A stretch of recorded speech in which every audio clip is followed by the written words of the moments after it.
If you're looking for the number one guard build that can do everything in 2K24, this is the build for you. So first off, for the height, you're going to want to go 6'6", then for the wingspan, go with 7 foot, and then for the weight, go with 180 pounds. I'm sure you guys already know how overpowered the 6'6" builds are in this game, but in my opinion, this is the best 6'6" point guard build. Also, if you haven't done so already, please subscribe. Alright, so obviously we're a point guard, so we're gonna need some playmaking. We're starting things off with a 92 ball handling, and then we're gonna go up to an 83 for the speed with ball, which is really just gonna give us all the playmaking badges we need, such as gold speed booster. Now, I wouldn't say I'm like the best dribbler in the game or anything, and this build right now is only at like a 70 something overall. I'm gonna grind it all the way to a 99 though, because it's just that good. But you guys see, I'm honestly just absolutely cooking up. You literally get basically all the good dribble moves in this game, and honestly, once you learn how to dribble, you're absolutely unguardable. And I'm gonna help you guys dribble in this video by giving you guys my SIGs, but let's just admire me cooking up a few more people. Like, honestly, it is just so easy on this build. If you guys want my dribble moves, they're gonna be on the screen right now. Obviously, we're also gonna upgrade pass accuracy, which we're gonna put up to a 75. Obviously, you can't just go with like 0 pass accuracy, but 75 is definitely more than good enough. If you guys playing pro am or rec center, maybe you're gonna want to have higher pass accuracy, but in my opinion, there's really not that big of a difference between like 75 and like 86 and 90 something, because it's pretty rare for you to be throwing full court passes on a guard build. I've seen a lot of guard builds in this game that have no defense. Honestly, that's such a bad idea, especially if you're playing park. You guys see on this build, we're definitely gonna have at least some defense, starting things off with an 85 perimeter defense to give us silver clamps, and then we're also gonna upgrade the block at just a little bit up to a 57. Now, you wouldn't think the rim protection on this build is super good, especially because you don't have anchor, but you can definitely still protect the rim. You see, I'm on the 1v1 court and I'm not getting a ton of blocks, but I definitely am able to defend the rim and, you know, contest layups, contest dunks, and basically prevent them from getting easy buckets. Now, probably my favorite part of this build is the fact that you're able to get a 91 steal. This is gonna give you gold glove, and even in the new season, gold glove is still so good. Now, to be completely honest, the clips you guys are seeing are not from the current season, but I played with this build on the new season after the patch for steals and stuff, and I'm telling you guys, glove is still so good. One thing I will say is don't just run up to people and press square, use your right stick. Once you learn how to use your right stick, honestly, steals are still so overpowered because you combine glove with right stick gripper, and that combination is so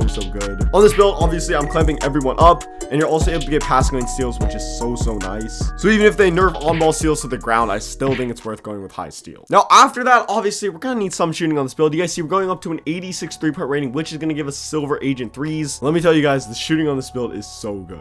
With silver agent 3s, honestly, you can hit so many moving shots. Like, a lot of people think you need gold agent 3s to hit moving 3-point shots, but that's definitely not true. And you also don't need gold midi magician either. You guys see, I'm consistently fading from the mid range and I'm cooking up just fine. I will say though that the difference between silver agent 3s and bronze agent 3s is so massive. I feel like when I'm playing on builds that just have bronze agent 3s, I'm definitely able to hit those shots, but I'm not able to hit them super consistently. And I kind of feel like they're not high quality shots unless I have takeover and it's like kind of late in the shot clock. But on this build right here, if you leave me for even a second, I'm shooting a fadeaway 3, I'm shooting a fadeaway midi, and I'm gonna be greening it, trust me. Also, the fact that you're 6'6" honestly makes such a big difference. I played on a 6'1" point guard build, and fading is not this easy. That's partially because you don't get the Kobe Bryant pull-up jumper, but it's also because it's just impossible to contest this build right here. Obviously, it definitely is possible. If they're playing good defense, they're gonna be contesting you. But in comparison to a 6'1" build that might have like a Hall of Fame speed boost or something, this build's honestly harder to guard because you have to be really smothering me like every single second, or I'm just gonna be hitting a fadeaway shot and you're just not gonna be able to contest it unless you're right on top of me. So yeah, shooting on this build is honestly way too easy, and part of the reason why it is so easy is because of my jump shot. You guys see it on the screen right now. If you guys want to check out other jump shots or learn about like the Q and other information about this jump shot here, be sure to check out the jump shot videos on my channel. I did not think I was gonna get elite level playmaking, shooting, and defense while still getting crazy dunking, but yet here we are. We're starting these off with the 55 standing dunk, which honestly comes in so clutch. Being able to do standing dunks instead of close shots is such a big difference, because if you shoot like a slow close shot, it's gonna get blocked every single time. And then after that, you're able to still get an 84 driving dunk, which you guys might think, oh, that's not really that good, you're not going to be able to get contacts, but to be honest, it's just as good as an 89. Now, that might sound like kind of a crazy take because at an 89 you're able to get pro contact dunks, but as someone that made a 6'6" build with an 89 driving dunk and has grinded that build out to 99 overall, it's